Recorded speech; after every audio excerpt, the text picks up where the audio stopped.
ಪ್ರತಿ ವರ್ಷದಂತೆ ಲೋಕ ಕಲ್ಯಾಣಕ್ಕಾಗಿ ಬರುವಂತ ಭಕ್ತರ ಕಷ್ಟಗಳ ನಿವಾರಣೆ ಮಾಡಿ ಅವರ ಸಮಸ್ಯೆಗಳನ್ನು ವೇಗದಲ್ಲಿ ಪರಿಹಾರ ಮಾಡಿ ಅವರ ಸಂಕಲ್ಪವನ್ನು ನೆರವೇರಿಸಲಿ ಅಂತೇಳಿ ಪ್ರತಿ ವರ್ಷ ಈ ಆಷಾಢದಲ್ಲಿ ಭೀಮನ ಅಮಾವಾಸ್ಯೆಯ ಬಹಳಷ್ಟು ವಿಶೇಷವಾದ ಕ್ಷೇತ್ರದಲ್ಲಿ ಪೂಜೆ ಇರುವಂಥದ್ದು ಬಹಳಷ್ಟು ವಿಶೇಷ.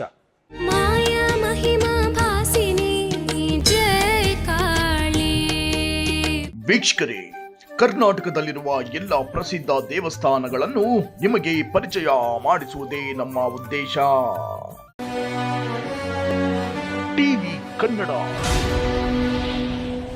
ಈಗ ನಾವು ನಿಮಗೆ ಪರಿಚಯ ಮಾಡಿಸಲು ಹೊರಟಿರುವ ದೇವಸ್ಥಾನ ಶ್ರೀ ಭದ್ರಕಾಳಿ ದೇವಸ್ಥಾನ. ಈ ದೇವಸ್ಥಾನ ಇರುವುದು ಬೆಂಗಳೂರು ಗ್ರಾಮಾಂತರ ಜಿಲ್ಲೆ, ಹೊಸಕೋಟೆ ತಾಲೂಕು, ಬೆಂಗಳೂರು ಕೋಲಾರ ಹೆದ್ದಾರಿಯ ತಾವರೆಕೆರೆ ಹತ್ತಿರ ಇರುವ ಕಾಳಪ್ಪನಹಳ್ಳಿ ಗ್ರಾಮ. ಬೆಂಗಳೂರಿನಿಂದ ಸರಿಸುಮಾರು 50 ಕಿಲೋಮೀಟರ್ ಸಮೀಪದಲ್ಲಿದೆ. ಹೊಸಕೋಟೆಯಿಂದ ಸರಿಸುಮಾರು 16 ಕಿಲೋಮೀಟರ್ ಸಮೀಪದಲ್ಲಿದೆ.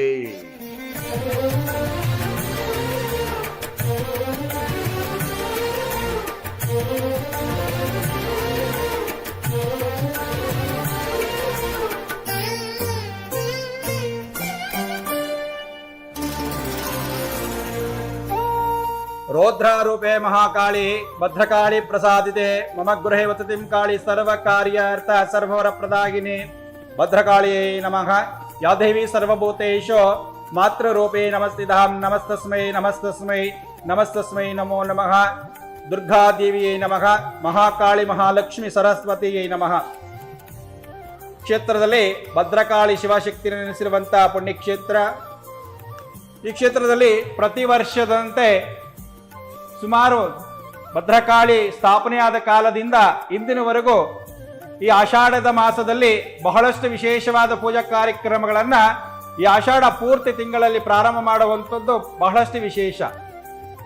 ಈ ಆಷಾಢದಲ್ಲಿ ಪ್ರತಿ ಶುಕ್ರವಾರ ವಿಶೇಷವಾದ ಅಮ್ಮನವರಿಗೆ ಅಭಿಷೇಕ, ವಿಶೇಷವಾದ ಅಲಂಕಾರ ಮತ್ತು ವಿಶೇಷವಾದ ಒಂದು ಪೂಜೆ.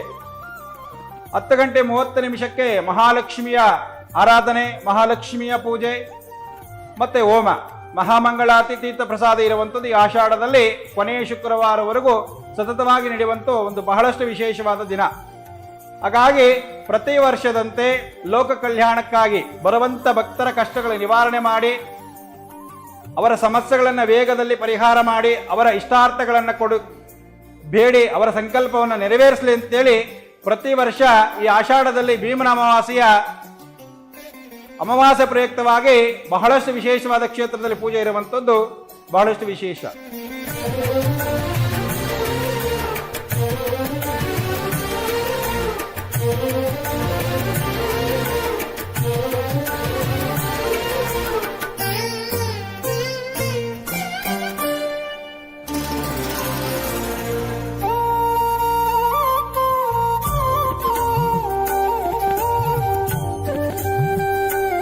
ಇದೇ ಬರುವಂತ ಆಗಸ್ಟ್ ಅಲ್ಲಿ 10ನೇ ತಾರೀಕು,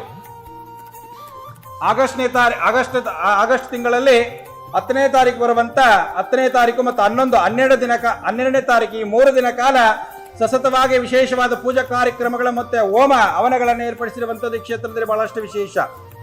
ಏನು ವಿಶೇಷದ ಹೋಮ ಕಾರ್ಯಕ್ರಮ, ಇದರಿಂದ ನಮಗಾಗುವಂತ ಫಲಗಳೇನು, ಈ ಹೋಮಕ್ಕೆ ಭಾಗವಹಿಸಿದರೆ ನಮಗೆ ಸಿಗುವಂತ ಅಮ್ಮನವರ ಅನುಗ್ರಹ ಏನು ಅಂತಂದಾಗ ನೋಡಿ, ಭೀಮನ ಅಮಾವಾಸ್ಯೆ ಅಂದ್ರೆ ಬಹಳಷ್ಟು ಶಕ್ತಿ ಇರುವಂತ ದಿನಾವತ್ತು. ಯಾವ ಸಂಕಲ್ಪದಿಂದ ಕ್ಷೇತ್ರಕ್ಕೆ ನಾವು ಪಾದಾರ್ಪಣೆ ಮಾಡಿ ಆ ದೇವಿಗೆ ಅರ್ಪಣೆ ಮಾಡಿರ್ತೀವಿ ಅದು ಶೀಘ್ರದಲ್ಲಿ ಪರಿಹಾರ ಆಗುವಂಥದ್ದು. ಆಗಸ್ಟ್ ಅಲ್ಲಿ ಬರುವಂತ 10ನೇ ತಾರೀಕು ಸೋಮವಾರ ಮಹಾರುದ್ರ ಯಾಗವನ್ನು ಮಾಡುವಂತ ಮಹಾರುದ್ರ ಯಾಗ ಇರುವಂಥದ್ದು. ಬೆಳಗ್ಗೆ ಸೋಮಂಗಳಿರಿಂದ ಗಂಗೆ ಪೂಜೆ ಆಗ್ತದೆ. ಅದರಾದ ನಂತರ ಆಲಯ ಪ್ರವೇಶ, ಯಾಗ ಮಂಟಪದ ಪೂಜಾ ಪ್ರಾರಂಭ ಮತ್ತೆ ಪುಣ್ಯಾಹ ಆಗ್ತದೆ. ಕಾರ್ಯಸಿದ್ಧಿ ಗಣಪತಿಯ ಹೋಮ. ಕಾರ್ಯಸಿದ್ಧಿ ಅಂತಂದ್ರೆ ಈ 3 ದಿನ ಕಾಲ ಯಾವ ಕಾರ್ಯಗಳಲ್ಲಿ ವಿಘ್ನಗಳ ಬರದಂತೆ, ಯಾವ ದೋಷಗಳ ಬರದಂತೆ ಸದಾಕಾಲ ನಿನ್ನ ರಕ್ಷಣೆ ಮಾಡು ಅಂತೇಳಿ ಮಹಾಗಣಪತಿಯನ್ನು ಆರಾಧನೆ ಮಾಡಿ ಮೋದಕದಿಂದ ಮಹಾಗಣಪತಿ ಹೋಮ ಮಾಡುವಂಥದ್ದು ಬಹಳಷ್ಟು ವಿಶೇಷ. ಮತ್ತೆ 10:30 ರುದ್ರ ಕಳಶ ಆರಾಧನೆ. ರುದ್ರ ಅಂತಂದ್ರೆ ಶಿವನ ಆರಾಧನೆ ಮಾಡಿದ್ರೆ ಬಹಳಷ್ಟು ಶಕ್ತಿ ಇರುವಂಥದ್ದು. ರುದ್ರಹೋಮ ಪ್ರಾರಂಭ ಆಗ್ತದೆ. ರುದ್ರಹೋಮ ಅಂತಂದ್ರೆ ನಮ್ಮ ಜೀವನದಲ್ಲಿ ಇರುವಂತ ಕಷ್ಟಗಳು ಯಾವ ಸಮಸ್ಯೆಗಳಿದ್ರೂ ಸಹ ರುದ್ರನಿಂದ ಸಂಪೂರ್ಣವಾಗಿ ನಿವಾರಣೆ ಆಗ್ತದೆ. ಶತ್ರುಬಾಧೆ ಆಗಿರ್ಬೋದು, ವಾಮಾಚಾರ ಆಗಿರ್ಬೋದು, ಆರೋಗ್ಯ ಸಮಸ್ಯೆ ಆಗಿರ್ಬೋದು, ಮತ್ತೆ ನಮ್ಮ ಜೀವನದಲ್ಲಿ ಬರುವಂತ ಮೃತ್ಯುಗಂಡಗಳನ್ನು ಪರಿಹಾರ ಮಾಡುವಂತ ಮೃತ್ಯುಂಜಯ ಮಹಾರುದ್ರ ಅಂತೀವಿ. ಆ ರುದ್ರ ಹೋಮಕ್ಕೆ ಭಾಗವಹಿಸಿದಾಗ ಸಕಲ ಅಷ್ಟೈಶ್ವರ್ಯನ ಕೊಟ್ಟು ಆರೋಗ್ಯ ಭಾಗ್ಯಗಳನ್ನು ಕೊಟ್ಟು ನಮ್ಮನ್ನ ಸದಾಕಾಲ ಕಾಪಾಡುವಂತನೇ ಶಿವ, ಆ ರುದ್ರ ಅಂತ ಹೇಳ್ಬೋದು. ಹಾಗಾಗಿ 1 ಗಂಟೆ 30 ನಿಮಿಷಕ್ಕೆ ಪೂರ್ಣಾವತಿ ಆಗ್ತದೆ. ಪೂರ್ಣಾವತಿ ಆದ ನಂತರ ಸಂಜೆ ಸೋಮವಾರ 10ನೇ ತಾರೀಕು ಸಂಜೆ 7 ಗಂಟೆಗೆ ಗಿರಿಜಾ ಕಲ್ಯಾಣೋತ್ಸವ, ಅಂದ್ರೆ ಶಿವ ಪಾರ್ವತಿಗೆ ಕಲ್ಯಾಣೋತ್ಸವ ಮಾಡುವಂಥದ್ದು ಕ್ಷೇತ್ರದಲ್ಲಿ 11 ವರ್ಷ 12 ವರ್ಷದ ಕಾಲದಿಂದ ಮಾಡ್ಕೊಂಡು ಬಂದಿರುವಂಥದ್ದು ಪದ್ಧತಿ ಅಂತ. ಆ ಗಿರಿಜಾ ಕಲ್ಯಾಣೋತ್ಸವ ಅಂತಂದ್ರೆ ಶಿವನ ಪಾರ್ವತಿಗೆ ಕಲ್ಯಾಣೋತ್ಸವನ್ನ ಮಾಡಿ ಆ ಆನಂದವನ್ನ ಕಣ್ತುಂಬಿಕೊಳ್ಳುವಂಥದ್ದು ಬಹಳಷ್ಟು ವಿಶೇಷ. ಆ ಗಿರಿಜಾ ಕಲ್ಯಾಣಕ್ಕೆ ಭಾಗವಹಿಸಿದಾಗ ಮದುವೆ ವಿಳಂಬ ಆಗ್ತಿರುವಂಥದ್ದು, ಗಂಡ ಹೆಂಡತಿ ಜಗಳ ಬರುವಂಥದ್ದು, ಯಾವ ಸಮಸ್ಯೆಗಳಿದ್ರೂ ಸಹ ಆ ಗಿರಿಜಾ ಕಲ್ಯಾಣೋತ್ಸವಕ್ಕೆ ಭಾಗವಹಿಸಿದರೆ ಆ ಶಿವನ ಅನುಗ್ರಹ ಮತ್ತೆ ಪಾರ್ವತಿಯ ಅನುಗ್ರಹದಿಂದ ಎಲ್ಲ ಸಮಸ್ಯೆಗಳು ಶೀಘ್ರವಾಗಿ ಪರಿಹಾರ ಆಗುವಂಥದ್ದು ಬಹಳಷ್ಟು ವಿಶೇಷ.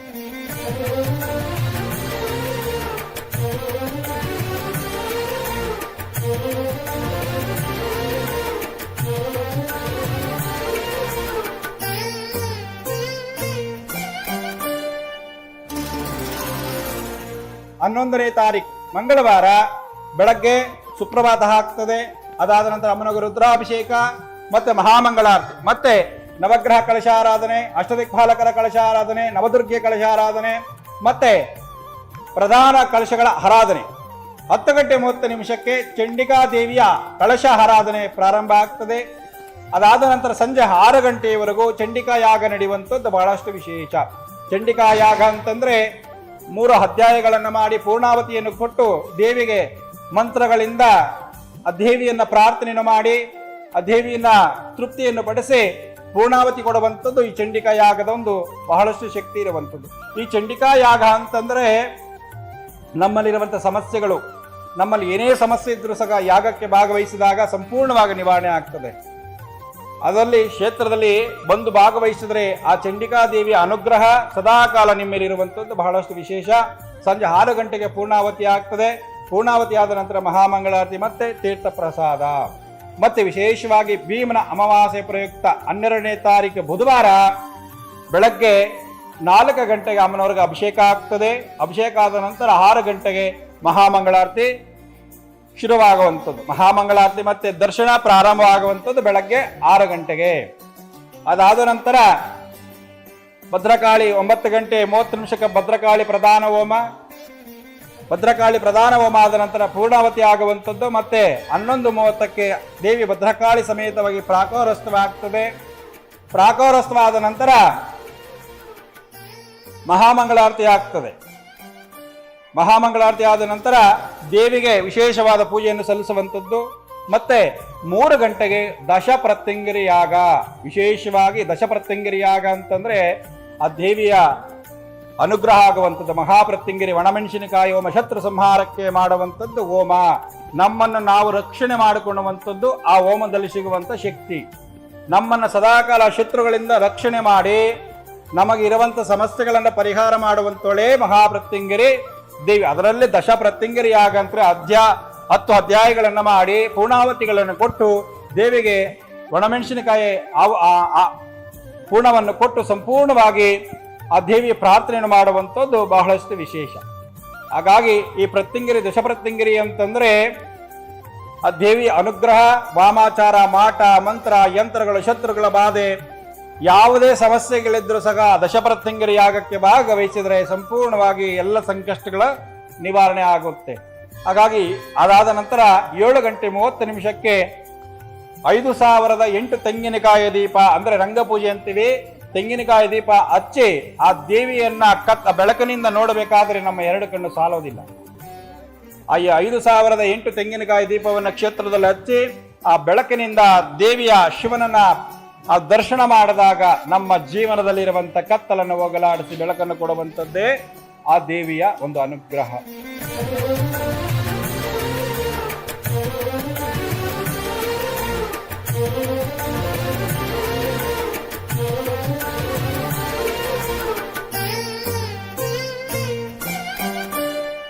ಈ 3 ದಿನ ಕಾರ್ಯಕ್ರಮಕ್ಕೆ ಭಾಗವಹಿಸಿ ಈ ಹೋಮಕ್ಕೆ ಭಾಗವಹಿಸುವಂತವರಿಗೆ, ಹೋಮಕ್ಕೆ ಸಂಕಲ್ಪ ಮಾಡುವಂತವರಿಗೆ ಆ ದುರ್ಗಾದೇವಿ ಚಕ್ರ ಸಿಗುವಂಥದ್ದು ಬಹಳಷ್ಟು ವಿಶೇಷ. ಆ ದುರ್ಗಾ ಚಕ್ರ ಮನೆಯಲ್ಲಿಟ್ಟು ಪೂಜಾ ಮಾಡಿದಾಗ ನಿಮ್ಗೆ ಇರುವಂತ ಸಮಸ್ಯೆ, ಹಣಕಾಸ ಸಮಸ್ಯೆ ಆಗಿರ್ಬೋದು, ವ್ಯವಹಾರ ವ್ಯಾಪಾರ, ಮನೆಯಲ್ಲಿ ಅಶಾಂತಿ ಜಗಳ ಏನೇ ಸಮಸ್ಯೆ ಇದ್ರೂ ಸಹ ಆ ದುರ್ಗಾ ಚಕ್ರವನ್ನ ಮನೆಯಲ್ಲಿಟ್ಟು ಪೂಜೆ ಮಾಡಿದಾಗ ಸಂಪೂರ್ಣವಾಗಿ ನಿವಾರಣೆ ಆಗುವಂಥದ್ದು ಬಹಳಷ್ಟು ವಿಶೇಷ. ಈ 3 ದಿನ ಕಾರ್ಯಕ್ರಮಕ್ಕೆ ಈ ಮಹಾರುದ್ರಯಾಗ, ಮಹಾಚಂಡಿಯಾಗ, ದಶಪ್ರತ್ಯಂಗರ ಯಾಗಕ್ಕೆ ಭಾಗವಹಿಸಿ ಆ ದೇವಿಗಳ ಅನುಗ್ರಹ, ಮಹಾಕಾಳಿ, ಮಹಾಲಕ್ಷ್ಮಿ, ಸರಸ್ವತಿ ದೇವಿ 3 ಶಕ್ತಿಯ ಅನುಗ್ರಹ ಪಡೆದು ನಿಮ್ಮ ಜೀವನದಲ್ಲಿ ಇರುವಂತ ಸಂಕಷ್ಟಗಳನ್ನು ನಿವಾರಣೆ ಮಾಡಿ ಆ ದೇವಿಯನ್ನ ಪ್ರಾರ್ಥನೆ ಮಾಡಿ ಆ ಭೀಮನ ಅಮಾವಾಸ್ಯೆಗೆ ಬಂದ ಶಿವನ ಶಕ್ತಿಯನ್ನ ದರ್ಶನ ಮಾಡಿದಾಗ ನಿಮ್ಮ ಇರುವಂತ ಸಂಕಷ್ಟಗಳ ನಿವಾರಣೆ ಮಾಡ್ತದೆ. ಮತ್ತೆ ನಿಮ್ಮಲ್ಲಿರುವಂತ ದಾಂಪತ್ಯದಲ್ಲಿ ಯಾವ ಸಮಸ್ಯೆಗಳಿದ್ರೂ ಸಹ ಆ ಶಿವನ ಅನುಗ್ರಹ, ದೇವಿಯ ಅನುಗ್ರಹದಿಂದ ಸಂಪೂರ್ಣವಾಗಿ ನಿವಾರಣೆ ಆಗುವಂಥದ್ದು. ಹಾಗಾಗಿ ಈ 3 ದಿನ ಕಾರ್ಯಕ್ರಮಗಳಿಗೆ ಬಂದು ಆ ದೇವಿಯ ಅನುಗ್ರಹ ಪಡೆದು ಎಲ್ಲರಿಗೂ ಆ ಲೋಕಕ್ಕೆ ಕಲ್ಯಾಣ ಆಗಲಿ ಅಂತೇಳಿ ಈ 3 ದಿನ ಕಾರ್ಯಕ್ರಮಕ್ಕೆ ಭಾಗವಹಿಸಿ ಜಗತ್ತಿಗೆ ಒಳ್ಳೇದಾಗ್ಲಿ, ಲೋಕಕ್ಕೆ ಒಳ್ಳೇದಾಗ್ಲಿ, ಎಲ್ಲರೂ ಸುಖ ಶಾಂತಿ ನೆಮ್ಮದಿಯನ್ನ ಪಡ್ಕೊಳ್ಳಿ ಅಂತೇಳಿ ಮತ್ತೆ ಎಲ್ಲರಿಗೂ ಆ ಜಗತ್ತಲ್ಲಿರುವಂತ ಎಲ್ಲ ಜನತೆಗೂ ಆ ದೇವಿಯ ಅನುಗ್ರಹ ಮತ್ತೆ ಆ ಶಿವನ ಅನುಗ್ರಹದಿಂದ ಎಲ್ಲರಿಗೂ ಒಳ್ಳೇದಾಗ್ಲಿ ಅಂತೇಳಿ ಈ ಮಾತುಗಳನ್ನು ಮುಗಿಸ್ತಾ ಇದ್ದೀನಿ. ಎಲ್ಲರಿಗೂ ಒಳ್ಳೇದಾಗ್ಲಿ. ಸರ್ವೇ ಜನ ಸುಖಿನೋ ಭವಂತು.